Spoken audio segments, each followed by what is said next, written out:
वे घृणा करते हैं हमसे, हमारे कालेपन से, हंसते हैं, व्यंग करते हैं हम पर, हमारे अनगढ़पन पर कसते हैं फप्तियां, मजाक उड़ाते हैं हमारी भाषा का, हमारे चाल चलन रीति रिवाज कुछ पसंद नहीं उन्हें, पसंद नहीं है हमारा पहनावा ओढ़ावा। जंगली असभ्य पिछड़ा कह हिकारत से देखते हैं हमें और अपने को सभ्य श्रेष्ठ समझ नकारते हैं हमारी चीजों को। वे नहीं चाहते हमारे हाथों का छुआ पानी पीना, हमारे हाथों का बना भोजन सहज ग्राह्य नहीं होता उन्हें। वर्जित है उनके घरों में हमारा प्रवेश, वे नहीं चाहते सीखना हमारे बीच रहते, हमारी भाषा चाहते हैं उनके भाषा सीखें हम और उन्हीं की भाषा में बात करें उनसे।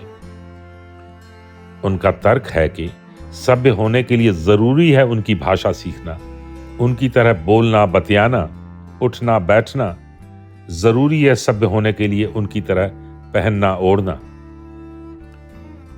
मेरा सब कुछ अप्रिय है उनकी नजर में, प्रिय है तो बस मेरे पसीने से पुष्ट हुए अनाज के दाने, जंगल के फूल फल, लकड़ियां, खेतों में उगी सब्जियां, घर की मुर्गियां।